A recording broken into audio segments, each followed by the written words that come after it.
I went to a youth club in Hertford because I had kind of lost my confidence. I didn't know what it was I wanted to do. And I was supported by a really fantastic youth worker called Russell to sort of work it all out in a way. And he set me on a positive journey. This episode is brought to you by True Tone Media. A lot of business owners know they should be doing video to interact with their potential clients, but video can sometimes feel awkward, particularly if it's scripted or you're kind of sitting there like a hostage in front of the camera trying to share your story. And that's where True Tone Media is different. It's relaxed conversations. It's interview led, like you're just having a chat with me. There's no acting or pretending to be someone different in front of camera.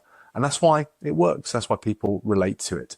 If you're interested, have a look in the show notes for True Tone Media and book in a conversation. We can have a chat. Okay, back to the podcast. Welcome to the Bishop Stortford Community Podcast, the show where we shine a light on the incredible businesses, community leaders, and local legends shaping our town. I'm your host, James O'Donnell, and today we are joined by Josh Dean. Josh, great to have you on the show. Thank you very much for having me. I'm really looking forward to it. Fantastic. Josh, for those of us who don't know you yet, who are you and what do you do here in Bishop Stortford? So my name's Josh. I'm the Member of Parliament for Hertford and Stortford. I was elected in July 2024, and I talk about my job, being our MP, as being about making our community an even better place to live, work and learn, because we're very lucky to live here. It's a very beautiful area, lots of great things going on, but there are always things that need improving, always people that might need help. And that's how I see my job, making things even better. Fantastic. One of the questions I see a lot when you come up on social media, Josh, is why is the constituency Hertford and Stortford and not Hertford and Bishop Stortford?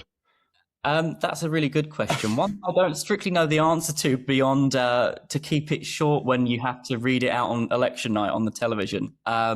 But we do have Hertford, Bishop Stortford, but also Sawbridgeworth, Ware, and a number of our villages are in my constituency. But I think Hertford, Bishop Stortford, Ware, Sawbridgeworth, and the village might be a bit of a mouthful. So it gets shortened, but doesn't mean that we forget our other areas. Fantastic. And becoming an MP, you don't just wake up one morning and think, right, I'm going to give this a go. What was the spark, or what was the kind of journey towards you becoming an MP? Well, I left school early when I was about 16 or 17. And whenever I tell this story on school visits, I always have to encourage, remind the young people, please do stay in school. This is not a suggestion, sort of, set all the teachers at ease. But I left school early. I dropped out of sixth form and I went straight into work pretty much. I think I spent a little bit of time, working out where I wanted to work, what I wanted to do, but went into work at Starbucks in Hertford. That was my very first job because I've grown up in Hertford, lived in our community my whole life. First job in Hertford. I went on later on to do things elsewhere. I've worked in pubs, I've worked in recruitment, I've worked in marketing, but I wouldn't have worked out what I wanted to do. I wouldn't have worked out sort of my path in life if I hadn't gone to a local youth club. I went to a youth club in Hertford because I had kind of lost my confidence. I didn't know what it was I wanted to do. And I was supported by a really fantastic youth worker called Russell to sort of work it all out in a way. And he set me on a positive journey. And I saw him do that for so many other young people. And I think what made me want to get into politics, what made me want to become an MP was because I wanted to give back to the community that had given me so much. And I think this is my opportunity to do that. Fantastic. What a great, journey that you've gone through there. I think one of the things I talk to young people when they're trying to think about their careers is try things out, because you never know if you're going to enjoy something unless you've given it a go. And by doing that, you'll almost learn what you don't want to do. And then you'll meet someone and you'll hear a story and you'll get inspired, and you'll find a journey to go on. That's fantastic. I think we are very lucky in our community though as well, because there are lots of groups, there are lots of people that are trying to make the world a better place, trying to make the community a better place. Absolutely. So you've obviously run into some fantastic people by doing that. What are you working on at the moment, Josh, as our MP? What's your big priorities for us? Well, at the moment, the government has just released the schools white paper. Now that's detailing our reforms to schools, but especially our reforms to the special educational needs and disability system. And my mum is a Senko in a school, actually. So I've grown up learning about the state of the SEN system, around the dinner table, not just through politics. And I was diagnosed with ADHD last year myself. So, feel strongly about these issues personally. And so the government's published the reforms that we want to bring forward. There's a consultation period, and I'm really keen to make sure that as many parents, carers, educators in our community as possible can have their voices heard and get involved in that process. So I'm going to be holding some roundtables over the coming weeks for local people so that we can have a conversation about what the government has brought forward, talk about how we can make sure we get it right. And then I will be writing to the Secretary of State and the Minister and making sure that our residents' voices are heard in that process. Okay. So this is an example of, real democracy, isn't it? The fact that you're coming out to talk to the community to understand what what our feelings are, so that then you can take those and present those back at Parliament. Is that how it works?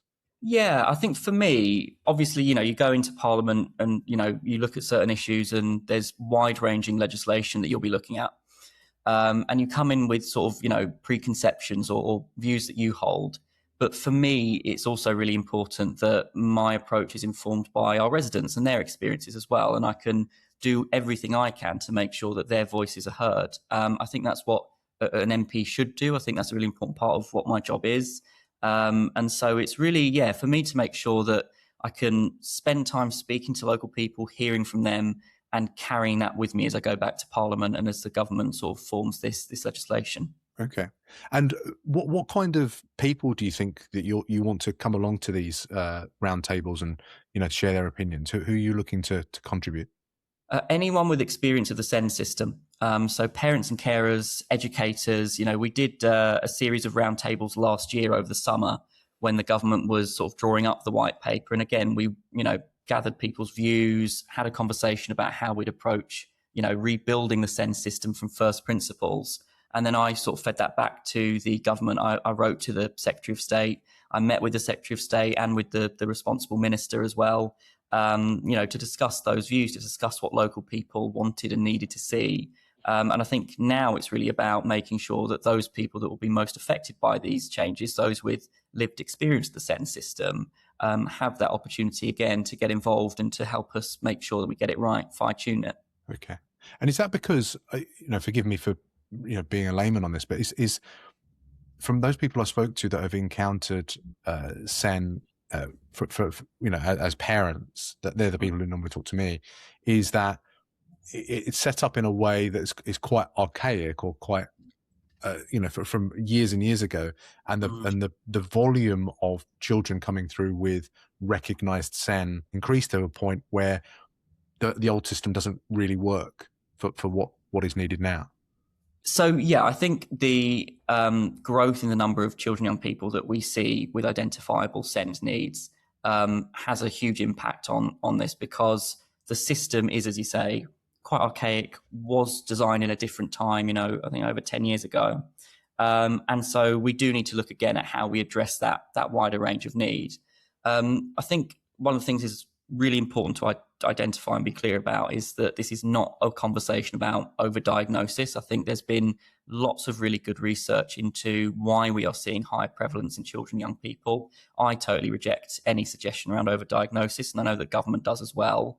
But we need to make sure that we have a SEN system that provides support to families and their children, that is early, comes early, intervenes early, is easy to access, and crucially, it's working with parents and children, not against them. And I think at the moment it's very combative.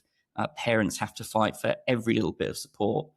That to me seems deeply wrong, and we need a system that works with parents. Yeah, it sounds, whenever I've spoken to people, it sounds like the parents are trying their best for their children, which is what they want.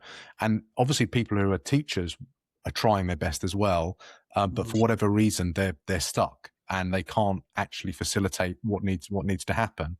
And so because of that, because it's quite an emotional, situation you're in, if you're looking after your kids, it does seem to explode quite a lot. So, some much needed conversations there. I hope. The other subject as well, you mentioned around social media access before we came online. Can you talk to that? Yeah, so at the moment, the government's launched a consultation around how we can make sure children, young people have the best childhood in a digital world. And we are living in a digital world. I'm one of the only MPs that grew up with social media, actually. But I think about 10 years ago when I left school, the social media that we had then, it's almost unrecognizable now, the addictive algorithms, the harmful online content. And so I think it is really important that we consider how we protect young people online in the best way possible. This sort of follows in Australia, they've introduced a ban on social media for under 16s.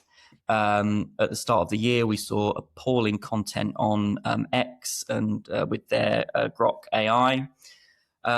I think it is important that we take the time to consult and get it right. It is a short, sharp 3-month consultation. And it's looking at measures, not just considering whether we should put a ban in place, but also restricting certain features on apps, limiting the addictive algorithms, for example, introducing digital curfews as a possibility. And I'm really keen to make sure, firstly, that parents and carers and teachers have an opportunity to make their voice heard. That's why I'm looking at a public meeting slightly later this month, next month. But also making sure that we bring young people with us. I've done 6 or 7 roundtables at local schools with young people across age groups. So those who are over 16 and wouldn't be affected by a ban, for example, but also those who are under 16 and would be, so that we get a broad range of views. I think what always inspires me in a way is that young people are really keen to work with us to get this right, and they want better protection online. And I think it's important to me and important for our young people that the government listens to them, because they are experts in their experience in their own way as well.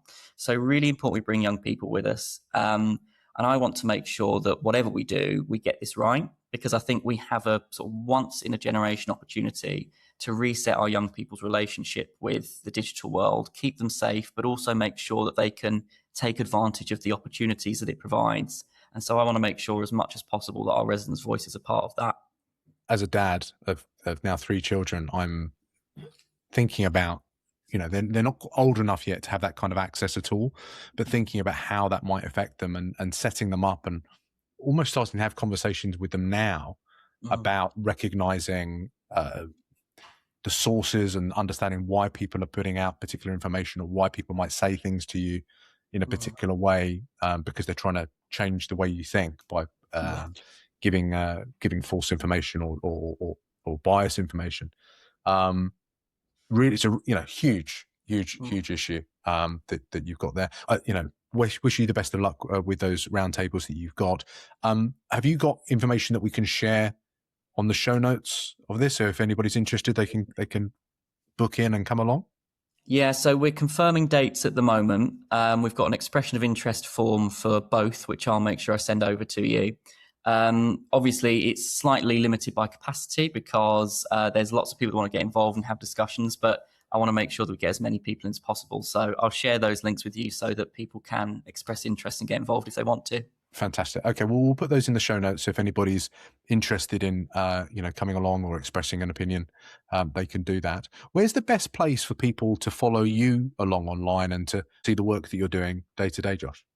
Well, if people want to subscribe to my newsletter, so we send a newsletter out every month so that people can keep up to date with what I'm doing and read a little bit more. But day to day, social media is the best place to find me. I'm on Facebook, I'm on Instagram. And if people want to follow me there, I'm always trying to make sure that we keep people up to date with what I'm doing. Excellent. I'll put links to that as well so people can follow along and see how you're representing the constituency. I'm very jealous of the recording equipment you have access to, Josh, and the editing as well. It's far superior to mine. And I run a podcast. You're doing great things. I'm very, very jealous. Well, all down to my fantastic staff who are really brilliant. Awesome. Okay, Josh, are you ready now for some Stortford Spotlight questions? Absolutely.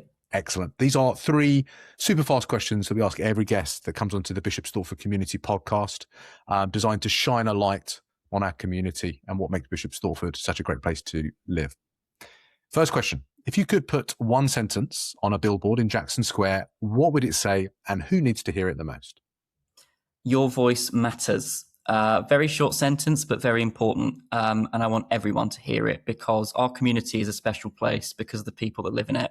I want to make sure that the future of our community is shaped by the people that live in it. So your voice matters, and maybe add at the end of that, and do get involved. That's the whole point of our democracy, isn't it? It's, people can get involved at all levels. Reach out to Josh, share your opinions on things that are happening. That's what what we're all about. Fantastic. Thanks for that, Josh. Question 2: where do you go in Stortford that you secretly hope never gets too popular? This is a tough one because there are so many great local places to go in Stortford. And my choice, actually, it's a tough one because it is very popular. So I'm a big fan of the Toaster on South Street, which is just down from my constituency office. It's really, really fantastic. Really good menu. And we are big fans in my office. I have not yet been able to get down there. The photographs on Instagram look incredible. Literally just about to change ownership as well, from my understanding, as well. But they're going to keep the menu. That's the plan. I will need to check on that one. I hope so. But I think really, really, love it there. My team love it there, and we're all sort of big fans. And I think Colin has been fantastic, and we've visited to talk about his business before. And I wish the new owners all the very best as well. Should be fantastic. Excellent. Thanks for the shout out on that one, Josh. And last question: who's doing something special in town that more people need to know about? This is an even tougher one because as an MP, I always sort of say, I'm very privileged because I get a window into the work that people in our community do just to make it an even better place because they live here, because they love living here. And it's so hard to pick one group or person in particular because there's so much good work happening in our community. But going back to my roots, if you will, I feel very strongly, very passionately about youth work, the difference it can make for young people. And I couldn't speak more highly of Thirst Youth Cafe, which again is just down from my office on South Street. But they are a fantastic organisation, fantastic group, making a huge difference for young people in our community, providing a brilliant, safe space for them. And I couldn't speak more highly of them. Yeah, what a fantastic organisation. We have not yet got them on the podcast, so hopefully this is my excuse to reach out and get them on so we can shine a light on the work that they're doing. Bishop Stortford, there's so many young people living here, going to school, doing sports, out and about in town, and having a place that is safe for them to go to and to build friendships and make connections. Brilliant. We will tag them and then we'll reach out to them to get them on the show. That's brilliant. Awesome. Josh, you got your own website, do you? I do, yes. It's joshdean.co.uk. A nice, easy one. But if people want to find me on my website, sign up to my newsletter where the link will be, or follow me on social media, please do. I think one of the most important parts of my job is making sure that we're keeping our residents up to date. They know what their MP is doing. So please do, and don't hesitate to get in touch by emailing my office. Hopefully this encourages more people to reach out and get involved, because I think it's it's a great thing about where we live is that we can have access to politicians and we can share our opinions. Really, really important. Thanks for that, Josh. That's a wrap. Thanks for joining us on the Bishop Stortford Community Podcast today. Thank you very much. And thank you for all that you're doing for our community as well. Oh, well, that's very, very kind. I can't believe how many fantastic guests we've already had. And, we've got loads more that we can invite on and get on. It's every time I speak to someone, there's a new group, there's a new business, there's a new, club that I can feature. It's incredible. It's keeping me busy. Most fantastic. Definitely. If you've enjoyed this episode, the best way to support the show, to support the podcast, is to leave a quick review on Apple or Spotify, or leave a comment on YouTube, and then share it on your socials, or maybe someone in town who isn't on social media that hasn't met Josh yet. Show them this interview so they can hear about what their local MP is up to. And if you've got a local legend that you think we should feature next, that is doing great things to make the community a better place to live, share their name in the comment section as well. And I can reach out and invite them on the podcast. Josh, again, thank you so much for joining us on the Bishop Stortford Community Podcast today. Thank you. Thanks, Josh.